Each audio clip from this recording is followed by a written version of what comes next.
So I'm Portuguese and I was born in South Africa to Portuguese parents who had immigrated from Madeira Island. So me and my sisters were the first generation to be born in South Africa. I grew up with a very, very influential film called Grease, and I was obsessed with John Travolta. And at the time, a flyer came through into our postbox about a dancing school called the Diana Moore Dancing School. And my sisters really wanted to dance, and so did I. So we all went and enrolled, and then I started doing Latin American with my sister, and also started disco dancing.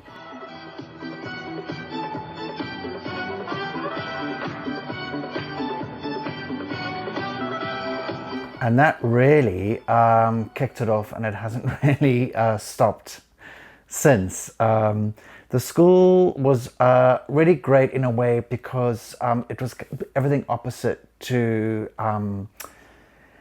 I guess something more like a rigid training, like classical training. So it was a very free. It was very much based on rhythm. It was very much based on what was going on with the music at the time, and it was competitive. So you would train with your partner in Latin American or in the which now they're now called freestyle dance, and you could enter also as a soloist.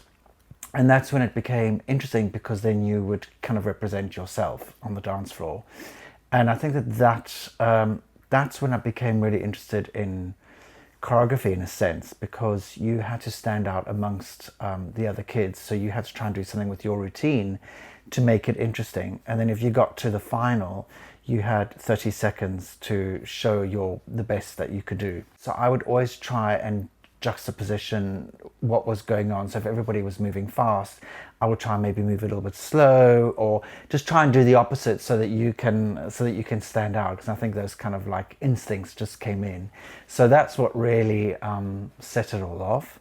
I then started to go to high school, and I hated our local high school, and my friend Claire Breton was going to go to do drama at the Johannesburg Art Ballet Drama and Music School. The moment I heard about the school, I was desperate, but you had to do ballet. I think it was ballet, flamenco, and contemporary dance. And so I went in and I auditioned, and was kicking my legs way too high and going crazy, but they accepted me, and that's when I started classical training and also contemporary dance classes. And I think that's where the very, very big influence came, because my teacher, who I'm still in contact with now and I still think of as my guru, Sonja Mayo, and she basically really taught us everything about modern dance and just really what the global dance scene was about, just before I graduated in 1990. So going on from there, I was very curious, and really, I'd been to London a few times with the freestyle dancing competitions, twice before, and I immediately fell in love with London, and I always felt like it was exactly the place where I was going to live.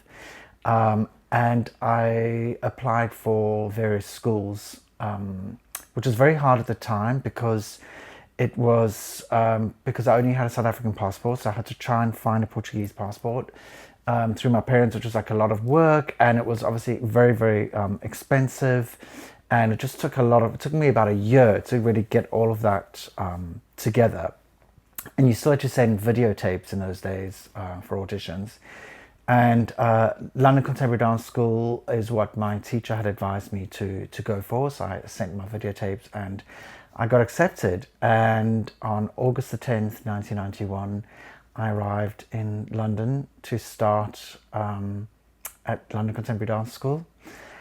And that just opened up everything in the most wonderful way, in terms of like just being in London, being young, being a student, training, and walking into London Contemporary Dance School and just not hearing English at all. I was so shocked, because all I heard was different languages, because people just come from all over from Europe. That was just such a wonderful mix of cultures, and there was such a fantastic time to kind of enter into the British dance scene, because there were a lot of small independent companies, like Lee Anderson, the Chumleys and the Frangels, and there's a lot of things going on like that. There's big seasons called the Turning World, where we got a lot of work coming in from Europe. So when I was a student, one of my jobs to keep me going was to be a camera operator for the theatre at the place. So I would fill maybe 2 or 3 performances a week. So really what happened was I was really getting to see a lot.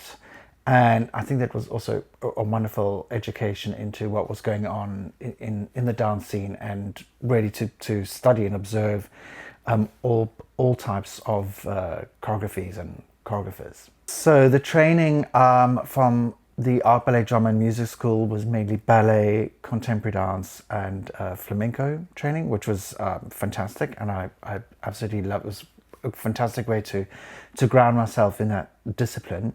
Then arriving at London Contemporary Dance School, obviously everything moved to a much higher level, and so we had ballet, contemporary, choreography, composition, drama classes, movement classes, and a lot of workshops with a lot of interesting people.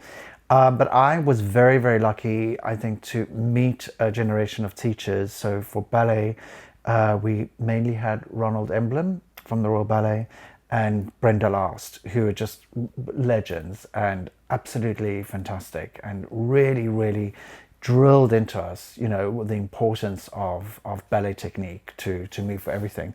For contemporary, my main teacher, I would say, was Juliet Fisher, who was an incredible dancer herself, had come from New Zealand and had really actually worked out her own technique. I mean, we all just called it like the Fisher technique, because she had figured out her own technique.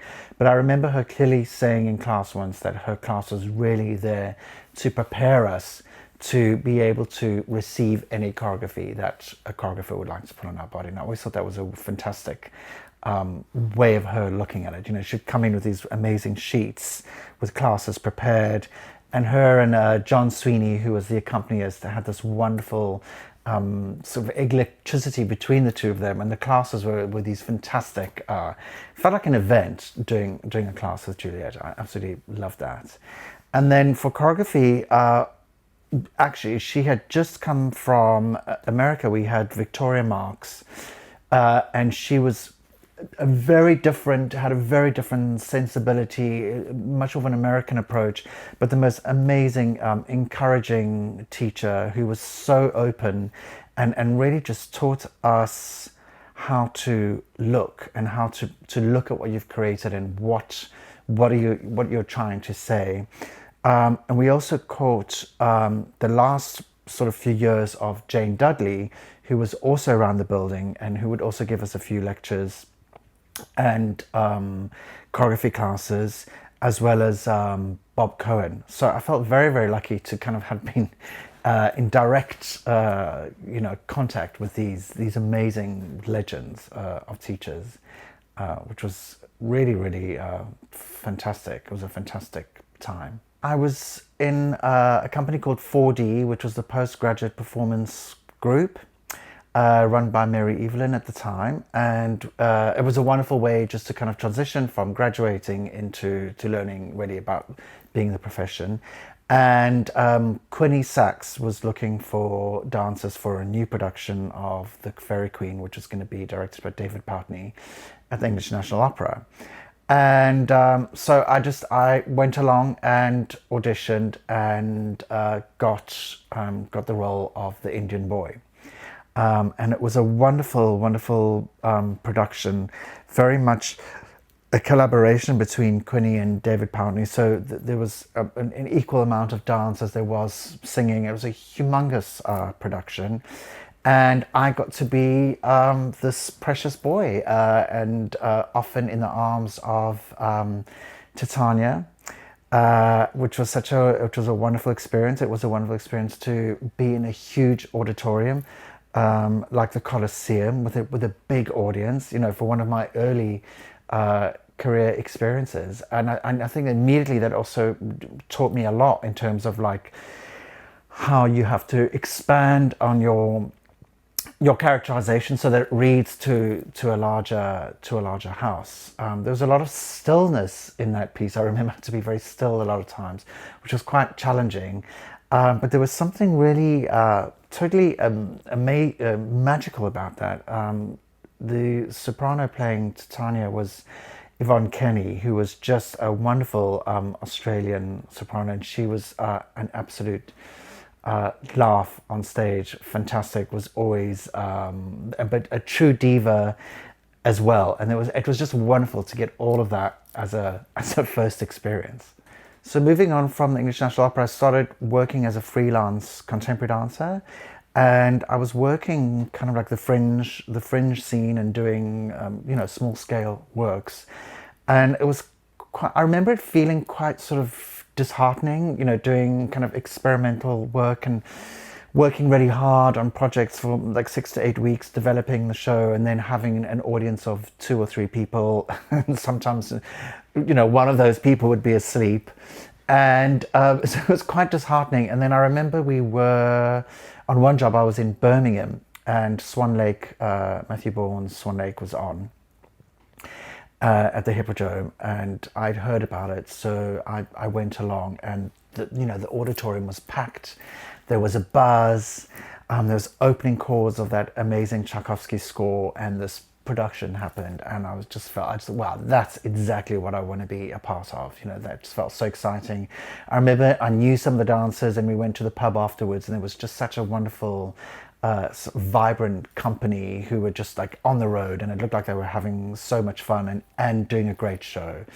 So auditions came up for the transfer to the West End, which I auditioned for, and I got, and that's when I joined the company and absolutely loved it. I did 7 years with the company. I did Swan Lake, which went to Broadway, which was unbelievable, because I don't even know if that would even happen these days for contemporary dancers to have the experience of performing a dance show on Broadway, which was just a fantastic experience. We also went to Los Angeles to the Armenson Theatre, which was another incredible experience. Just meeting all of the Hollywood actors that you never think you'd meet in your life, and they were coming to the show afterwards and hanging out in the dressing room. It was just totally magical. We then moved on to Cinderella, where I had played 2 roles in the ensemble and also playing the role of the angel. And then I also did The Carman, where I played the role of Rocco, and then the role of Angelo, which was a wonderful character and a wonderful experience. And we did a fantastic run at the Old Vic, which again was another fantastic experience to perform in such a legendary theatre in London. And we did the Nutcracker. I think I'd done also some Spitfire in between that. But I guess the final production was the Nutcracker, which we did for a long, long time, and I absolutely loved doing that. I played the Knickerbocker Glory in that, and it was a lot of fun.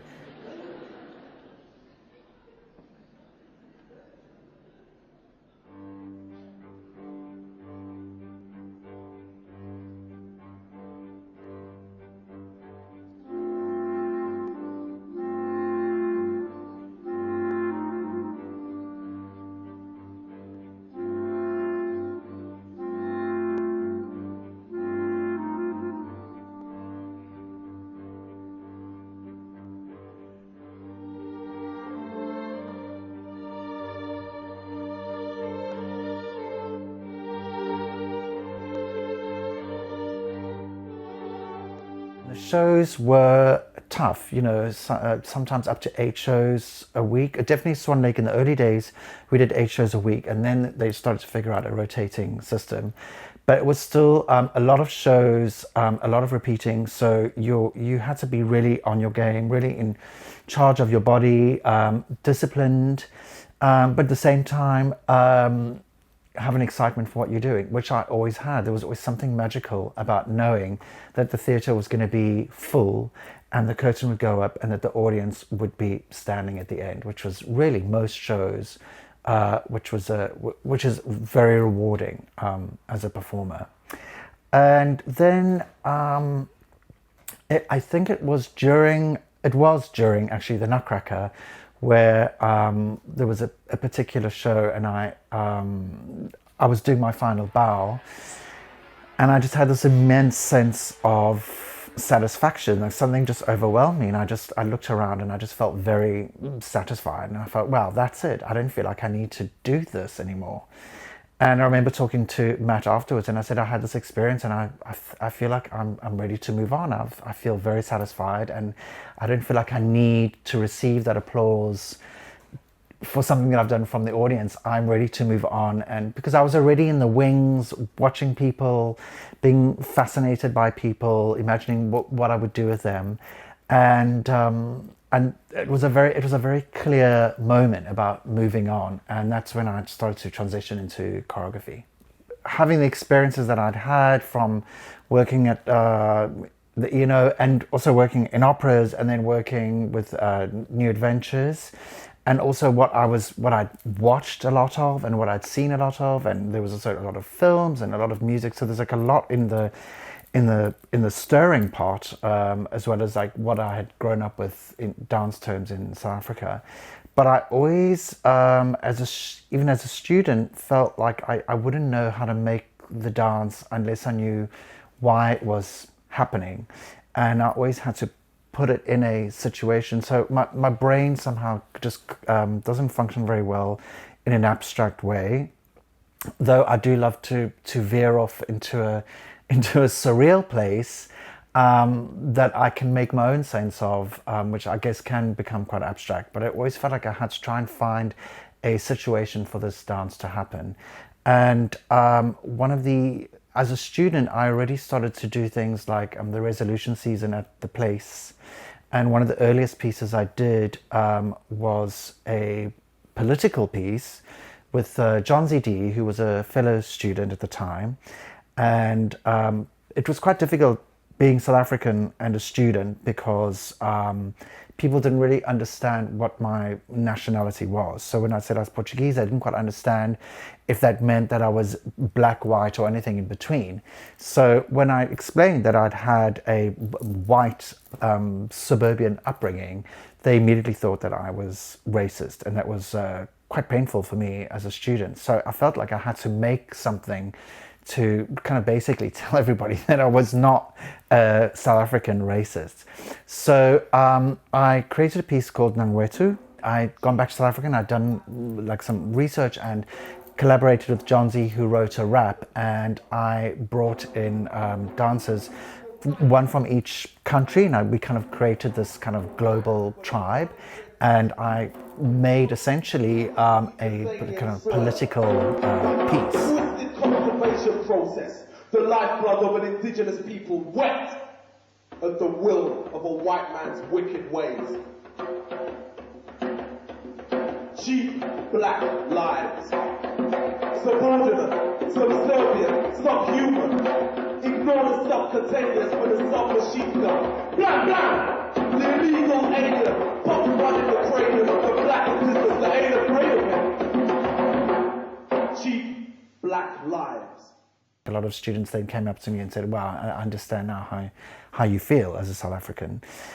And this was just before really apartheid had broken, and the country had been freed, and Mandela had already been in power. So it was a really strong time for South Africa. Anyway, John Ashford at the Place Theatre had seen this piece, and he was very, very encouraging. And he asked me as a student if I wanted to make something for the resolutions season. I think it was that following winter. So I took the text of Peter Handke's Offending the Audience, because I felt like I was watching a lot of contemporary dance that I just didn't understand, and I was frustrated that the audiences were just accepting this. So I took Peter Handke's text of Offending the Audience, and I kind of layered a dance on top of that with 6 women, with 1 point shoe each. Very strange student concept, but we had the voiceover of Handke's Offending the Audience, which is quite a fun text, and I started to work with a composer, and I was kind of very William Forsythe influenced at the time, and I was after this kind of provocative atmosphere that I wanted to kind of get the audiences going, young and ambitious. And again, that kind of at the time kind of struck well and hit well. And then I started to do like just playing around with little things. And I think the next thing after graduating was making a piece for Diana Payne Myers, who I had worked with in the English National Opera. And at the time, she must have been 72 years old. So she's a 72-year-old lady who was totally magical, and I did a piece called The Dancer and the Magic Piano, which is when I was really starting to play with narratives. So I based it on the childhood record that I had, which was called Sparky's Magic Piano. And I just flipped that character for maybe the idea of an old lady that might be suffering from dementia and kind of going through the memories of dances that she had learned with this piano music, and that it was coming through the piano. And so already the theatricality was there, the surrealism was there. I remember there's a moment where we had a projection of the moon on the back wall, and Diana managed to hang off it with some handles that we nailed into the wall. So you saw an old lady hanging off the moon, and it was like this fantastic, surreal time with her. And so I felt like I was constantly getting encouragement, and then I decided to go back to the basics. So Bob Cohen, who so wise, had said to us in a choreography class that Martha Graham had told his class that what you should do is you first make a solo, then you make a duet, then you make a group piece. And so I decided, once I'd become a resident choreographer at the place, or one of the residents under artistic direction of John Ashford, to do this. So I created a solo for Kate Coyne, who danced with Michael Clark Company, and with a drumming group from Scotland called Shibum, an all-female drumming group. And then I made a duet for myself and a dancer called Jose Tirado, who used to be in the Royal Ballet. And the duet with Jose was very much a narrative piece about two men meeting on the top of the mountain and kind of having a one-night stand, and then and then the other one kind of leaving broken-hearted. So all these things were kind of happening, and then I basically got into new adventures, worked as a dancer, but I was still creating things here and there and kind of showing stuff, delicately, and doing workshops, and I kept going into the studio. But then once I had left the company, then I made a piece called Camp, which featured Vivaldi's Four Seasons, and it was exploring nature and people in the wilderness, and it was very theatrical, and there was nudity, and there was fire, and there was leaf blowing, and it was just like a lot, like everything I'd been storing up, I think, inside me to try and get into that. But yet it sort of wasn't really a fully formed language, but it was almost, I felt like it was sort of almost there. And then, so leading on from that, I eventually got a part commission at the Limbury studio with Alison Duthie, from those days it was called RH2, and I wanted to make a piece called God's Garden.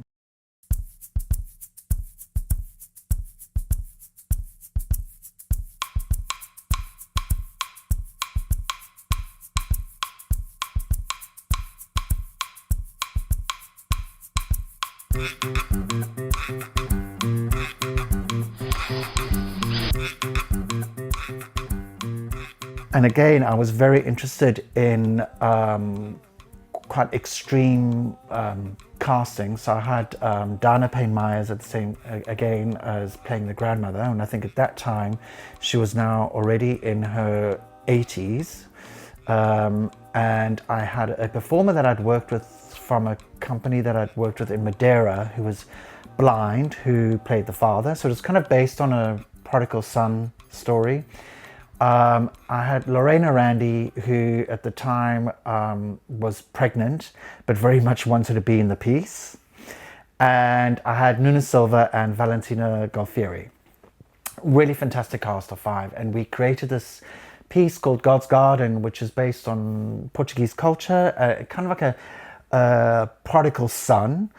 And we had fado music in it. Again, a lot of elements. And that is actually out of that piece, because I had a bride that eventually takes revenge on her being jilted from her husband, decides to kill him and dance on his grave at the end, was actually in that piece. And then I pulled that out and then actually refined that idea and created Facada, which I did for Natalia Osipova and Ivan Vasiliev. But coming out of God's Garden, that's when I'd seen a newspaper interview with Edward Watson, and he had very nicely, I think it's one of those things where they ask them, what have you seen this week? And he's like, oh, I'd seen God's Garden and I really liked this piece. And I thought, wow, he really liked the piece. So I was like, God, that's amazing. And I'd always seen him in the canteen, because I was doing operas at the Opera House and Carmen, and operas like that. And so I was always in the canteen, and I was always looking through the window and seeing what was going on in the ballet company. And Ed just, is this magical, otherworldly creature that I was just thinking, wow, what could you do? What could you do with someone like that? And I'd also seen that he'd also spoken about how he felt as a dancer, and he'd done everything, and he didn't quite feel like he was always a prince, and that he wanted to do something interesting. And then on holiday, I just something pops into my head, and I thought about the Metamorphosis. So I immediately got the book and started reading it. And as I was reading it, I was just seeing Ed in the role, and I was imagining this production. So I came back and I wrote him a letter, and I said, I'd love to talk to you about something, and left the letter at stage door with my number. And he called me up and we went for a coffee, and which I was really embarrassed about, because I had this meeting with Ed, but I had forgotten my my wallet, because I think in those days it was just an Oyster card. So I got the Oyster card on the bus, and then I got in and I was like, oh, let's go for coffee. And then I realized I'd forgotten my wallet, and I was so embarrassed, because I invited him to have this meeting. But luckily he bought me a coffee, and he loved the idea of doing the Metamorphosis.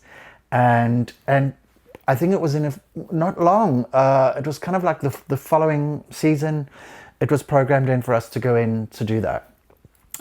So we went in, and I think it was one of those pieces when the accumulated energy of everybody in the room is somehow there, and everybody had sort of gone through various things in their lives. Like the composer who I was working with, Frank Moon, had just had a newborn son. Nina Goldman, who had played the mother, had just lost her father. So there was a lot in the room, and everybody was sort of like working out their own emotions through the piece, but everybody was so with it and so open to it. And we just started making this, and I really didn't know if it was gonna work or not. It felt truly experimental, and I felt really quite scared of it, because I thought, well, the ballet world is just gonna hate seeing what Ed is doing, and it just might not wash well, and it might just be one of these total disasters. But yet we'd had this really nice budget to, I could work with a designer and have a really good collaboration with Simon Dorr, who designed the set and costumes. So we could really realize our vision, which was great. And it was so exciting to be at the Opera House, and also to do something in the Limbri, which felt so special. I wanted the audience to have a different experience of the Limbri, and it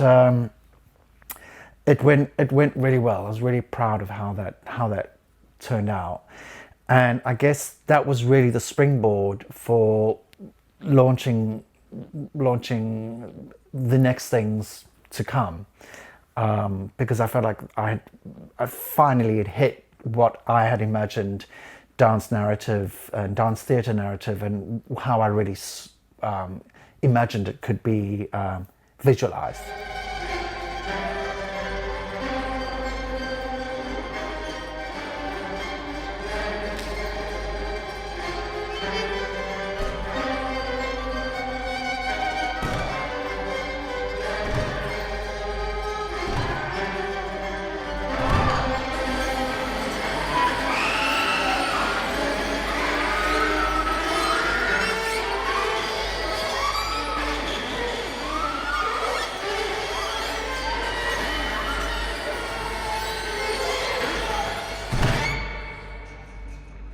So after the metamorphosis, I then got approached by Cassa, Pancho, artistic director of Ballet Black, and that was really a challenge, because she was very, very certain that she wanted the dancers on point, the female dancers on point. And I hadn't really made a ballet, so I really wanted to explore, and I was very keen to explore that, so I was very excited about the commission. But I also wanted to come in with something a little bit more joyful, because I'd just done the Metamorphosis with Edward Watson, which was quite a dark piece. And I really wanted to experience something quite joyful. And so Shakespeare's Midsummer Night's Dream came to mind, and I thought, oh, this would be fantastic. And this could work balletically, but we can do it in a different way. And I had also had this amazing experience of watching Marinella Nunes and Tiago Soares doing Symphony in C by Balanchine, which I hadn't ever seen, I don't know why, before, but I'd had this experience, I think, where I hadn't really understood what ballet was. I mean, I liked it, but I didn't really appreciate it or understand it. And there was something happened when I watched that piece where everything made sense. And I still am obsessed with Symphony in C, like literally obsessed. Whenever I can watch it, I often go back to it, because I just find every single moment just so beautifully crafted. So with that influence, I went to make a dream within a Midsummer Night's Dream, and created that world, and that was really a lot of fun.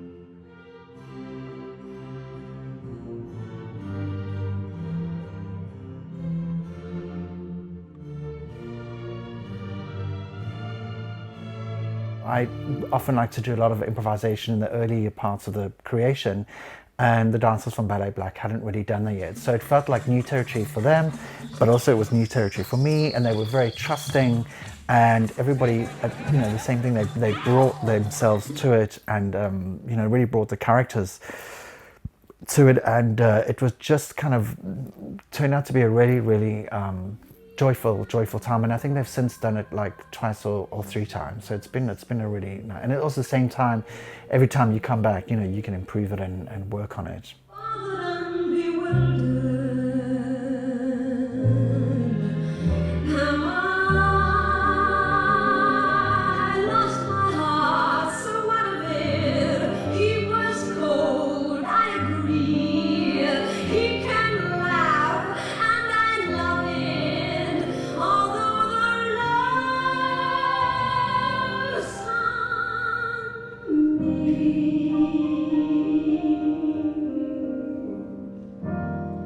I was also then asked by Ivan Putrov to make something for Men in Motion, and I made a solo for Ed Watson. and we wanted to come and we kind of wanted to do something again, just something a little bit more light-hearted, and it was kind of like I see it as a kind of a surreal poem in a way, and about a man who perhaps seems like a hero and sort of not unharmed, and like a superhero, but actually in a way is able to be wounded. And he reveals himself from a suit, from kind of like a vaudeville kind of player who kind of gets shot but doesn't get killed, and reveals that he's a Spider-Man character underneath. But at the heart of it is a deeply romantic man that can get quite hurt. So that was really quite fun and landed really well. And in the audience was Natalia Osipova, who saw that and liked it, and she got in touch with Ed because she was about to do an evening with Ivan Vasiliev, and they were looking for a choreographer. And I had also, while I was rehearsing Volva, which is the Spider-Man piece with Ed, Natalia had just arrived, and I went into the wings, and I think they were just about to do the filming of Giselle. And I'd heard about it, but I didn't really know. And I just stood in the wings, and I was completely mesmerized and under the spell. There was also a fantastic atmosphere on stage where everyone was so concentrated and everybody was absolutely at their best. And you could see that she had risen all of the levels up, you know, that everybody really was it was totally magical. And so then I started like YouTubing her like crazy and becoming quite obsessed. And then I got a call from her producer saying, you know, would you like to work with Natalia? And I was like, absolutely. So I then took that piece from the duet from God's Garden and turned it into a piece called Facada, which is a bride's revenge, which is actually the antithesis of Giselle, which is kind of really the Myrta story. And because I thought like she's so well known for Giselle, it would be fun to kind of find the flip side of it, where she doesn't forgive him for jilting her. And that was a lot of fun. And then we then moved on to having really a wonderful years of collaboration together, and still love to collaborate together. We worked on a piece called Run Mary Run, which I had done for her evening with her and Sergei Polunin.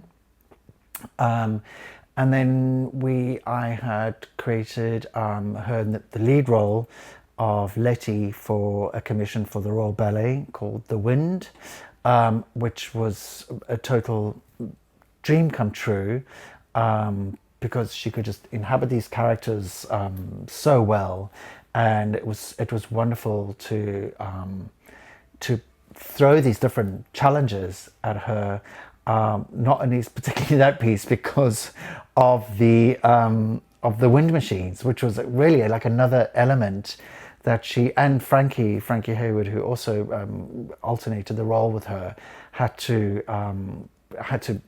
literally fight against the force of the wind, which was really fantastic. And we then she wanted to do something again, and Natalia has very clear requests, and she says, I want to do something that's very theatrical, that's not on point, that's really a role, and do we do something together? And she wanted to work with Jonathan Goddard, who is one of our finest contemporary dance theatre performers. So I was very excited about putting the two of them together. And I had found this book on Hans Christian Andersen's The Story of the Mother, and I immediately just saw Natalia in this book, and I was like, wow, this is a really, really heartbreaking, devastating story. But if there's anyone I know who could do this, I think she could do this. So immediately we had a workshop and we played with several ideas, and I said, how about this? And I think it was literally the first moment where I was like, set her up in some kind of improvisation to just play around with the idea, just see if it worked. And something hit her and she kind of knew what that was. and that was a real joy, because in a way it was independently produced by Bird and Carrot company who wanted to take it to Russia and around, but in a way we had full control. So I was able to work with my regular collaborators, Frank Moon, to do the score, and Jan Ciabra, who I've worked with a lot in terms of as a stage designer. And so we could really come together. There was also Dave Price, sorry, who was the co-composer for The Mother. But Frank Moon, I had done The Metamorphosis. He had composed the music for The Wind. He had also composed Salome, which I did for San Francisco Ballet. The Little Match Girl, which we did, which has still been ongoing most Christmases for the past 7 years. And we continue to work together. But to come together in this way was really great for The Mother, because it could I felt like everybody gave themselves a challenge of trying to really grab the next level of creativity, and bouncing off each other and trust.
There are always many challenges going into the room. And I think that initially it's creating the movement. And obviously I work with contemporary dancers and I work with ballet dancers. So in most cases, and this is not generalizing, I guess, but a lot of contemporary dancers are a lot more used to improvising and having a task thrown at them, and then the choreographer taking that material and manipulating it and then arriving at something under the invitation of the choreographer. Ballet dancers who haven't had much of that experience aren't that comfortable improvising and want the steps and the moves given to them. So therefore you're trying to find a different process on how to enter into what the character is and what the role is. So I find that with all pieces, what I really like to do is whatever it is, if it's based on a book or a novel or a film, then I want everybody to sit around the table and read exactly what it is out of the book, or watch exactly what it is, so that we know exactly what we're doing. I'll then come in with a very clear plan of, and it often starts with a series of cards that I line up with all the different sections of the piece laid out, and then underneath I'll have a time graph which I color in as how much of that section we have done, so that when everyone is in the room, they're not panicked about how many more days have we got to do and how much more do I have to learn.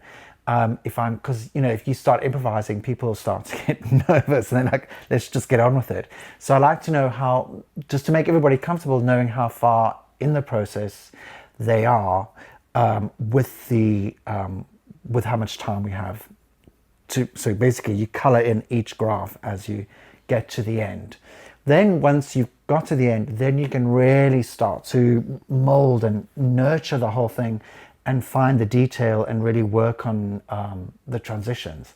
But often if I'm having trouble entering into the characters, then I will really bring in a lot of different exercises, whether it's to really just play it out, like just act it out, and don't move and don't try dance it, but just do. And actually I did that a lot when I did a piece with James Whiteside and Cassie Trinieri, which I did in New York, called The Tenant. For that piece in particular, we did a lot of acting out of the scenes from the book to then find a way into the piece, because it was a very, very complex, surreal piece, and we had to really try and find almost a reality. And that was actually new for me as well, and really, really, really helpful.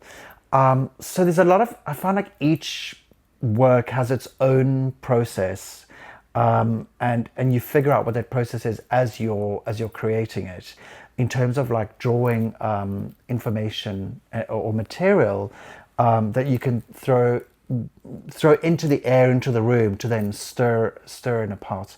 And one particular company that I absolutely love working with is San Francisco Ballet, and in both pieces I made for them, Salome and a piece called Bjork Ballet, and both pieces I had very different processes in terms of creating it, but really they are, I would say, one of the most open and versatile dancers that I'd worked with, and so ready to take on a task or a challenge, and you can really leave them with it and they will really come back with something that you can really start to mold into a piece to really serve the narrative. Because ultimately it's important that the audience get it. I think that that's what excites me, is the audience sitting there in the dark and that curtain going up, and then having that experience of whatever's going to happen on that stage. And I think that that's what you want to get through, and that's where you feel it needs to be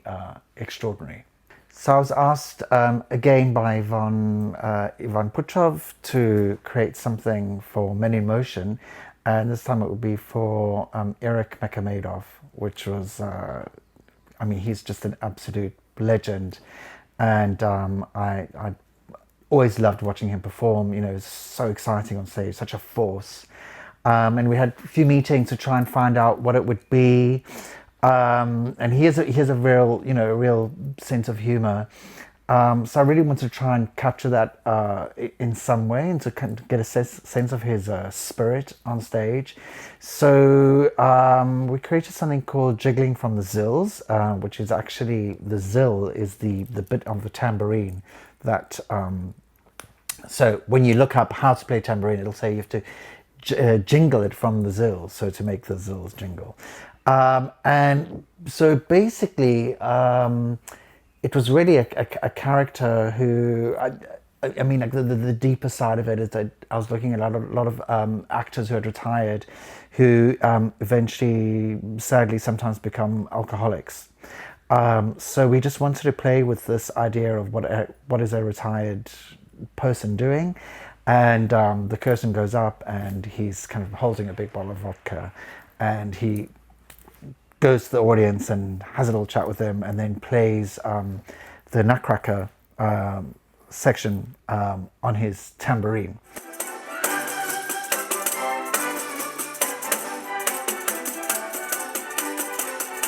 But then we're going deeper, and it's really about someone trying to be who they were, trying to remember something, getting frustrated with themselves, having a bit of a fit, just having that full explosion. But then really looking at the ending was the curtain coming down and kind of guillotining him at the end, which was because of basically saying, let it finish. And it was great fun. He was an absolute joy to work with. Loved picking up the movement, loved making it work, and amazing to see when the lights come on, how someone like comes to life. And I felt so much of that with Eric, because he was slightly worried at energy to do it, but the moment that the curtain went up, it's like something kicked in and his full magic came out. An absolute joy to have collaborated with him. So I was very, very lucky and fortunate to get a phone call from Benjamin Millepied at the time, saying that they were going to do a new production of the Nutcracker, and that he wanted a mixture of different choreographers. And this was with Dmitry Chenakov, who was going to direct it. And would I like to be a part of this? I was like, again, like, you can't quite believe, the Garnier is a place that you might even, step foot into, let alone work. And I, so obviously was very excited and started that collaboration. And I got the task of the party scene, which is really quite, I think, the hardest part of Nutcracker, and I felt like I picked the wrong straw. But actually, it turned out to be really quite a lot of fun. Also, because I think the dancers, Paris Opera dancers, were so open and game for this section to work, because it had to.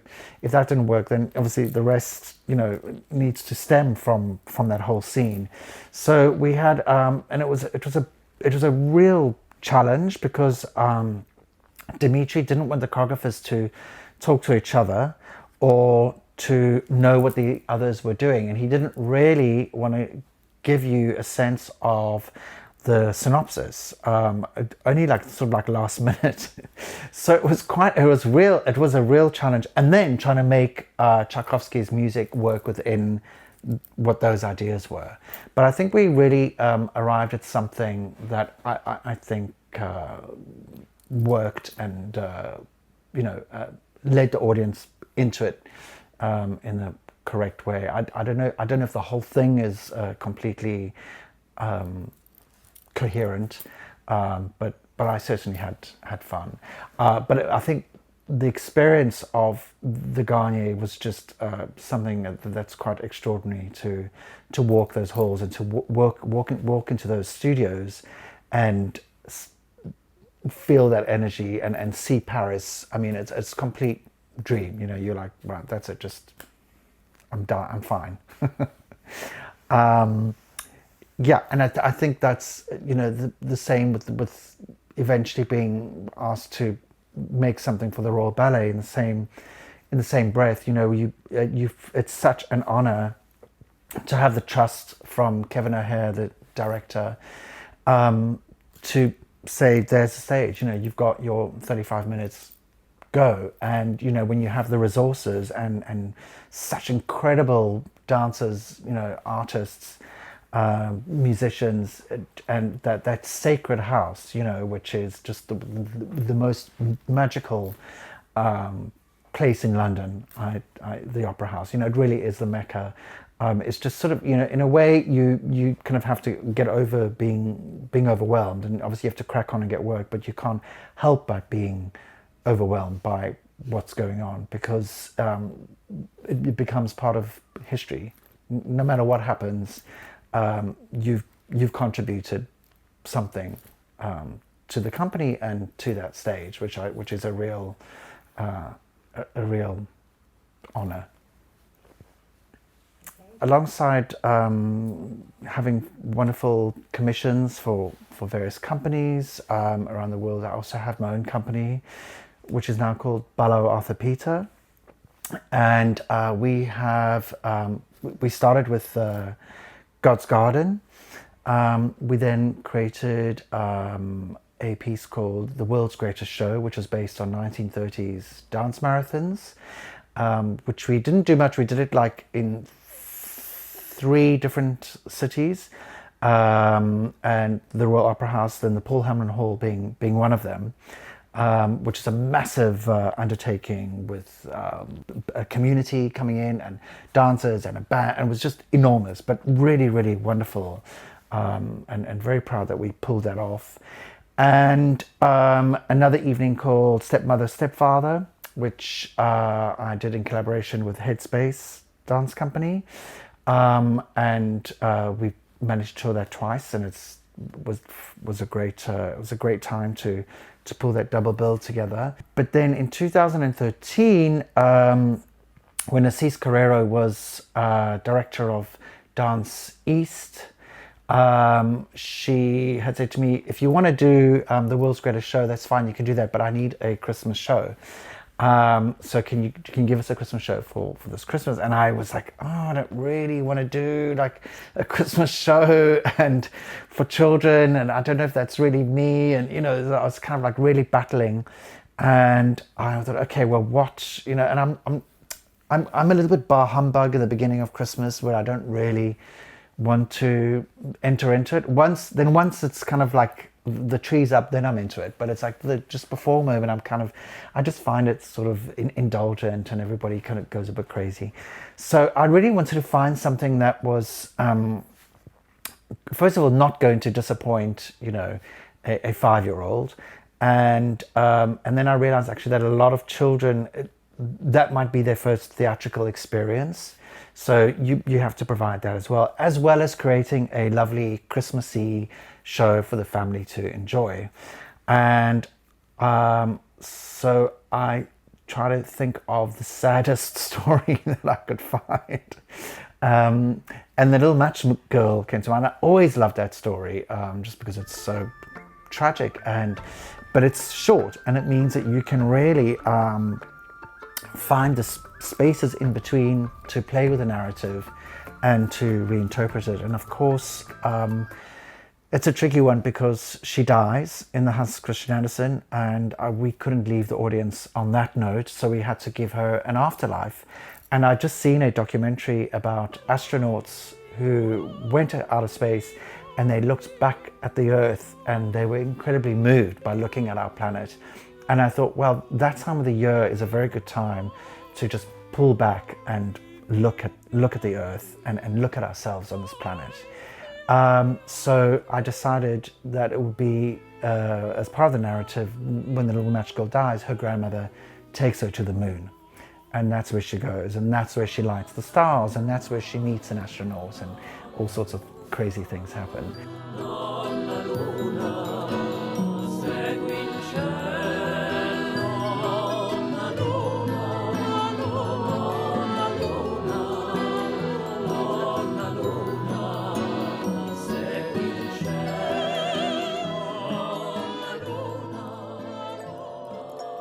We've been to China and Taiwan with it, and it's sort of had this ongoing life. And we've just recently, this Christmas, because it's a small show, it's only a cast of 5. There's a musician and 4 performers, and they do everything on stage.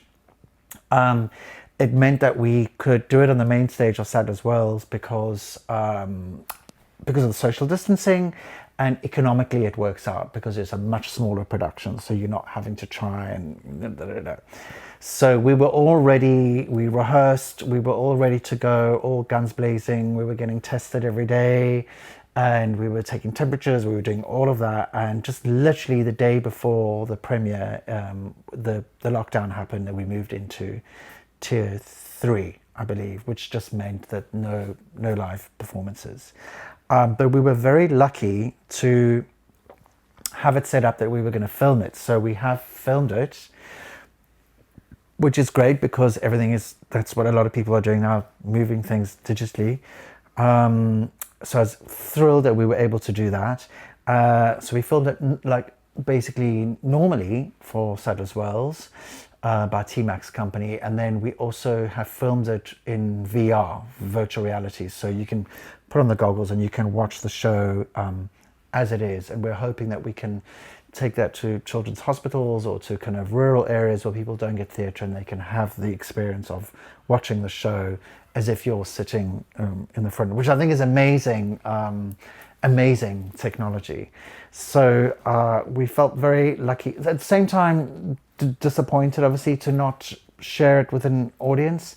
But at the same time, felt lucky that we could at least catch it digitally, and we didn't, the hard work of going into rehearsals didn't go to waste. But it has certainly been it's coming up to a year now. And in the beginning, I remember we were touring The Mother with Natalia and Jonathan, and we were in Sochi in Russia, which was great. and there were some people wearing masks and some people not, and it was sort of like it was happening in Wuhan, but you weren't quite sure, and you're just like, oh, this is not gonna come our way. And I remember coming back here and literally like within a matter of days, and boom, lockdown happened. And the same thing, I just thought, well, this will be like maybe 2 months or 3 months, you know, and we'll get ourselves back. And slowly things were just getting cancelled. I had a job with Houston Ballet, which we still hope to do maybe in 2022, but that got cancelled. We were going to do a revival of the Metamorphosis. That went. There was going to be another research and development for another project that I was going to do. That went.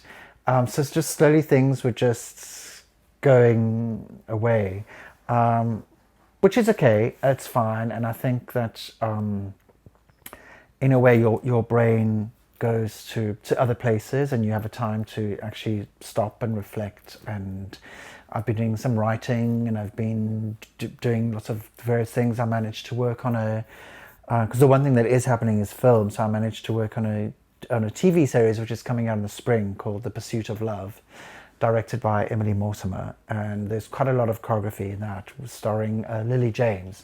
So that was a great joy. So things like that wouldn't have happened if that hadn't happened. So, but we've had enough, and definitely ready to get back.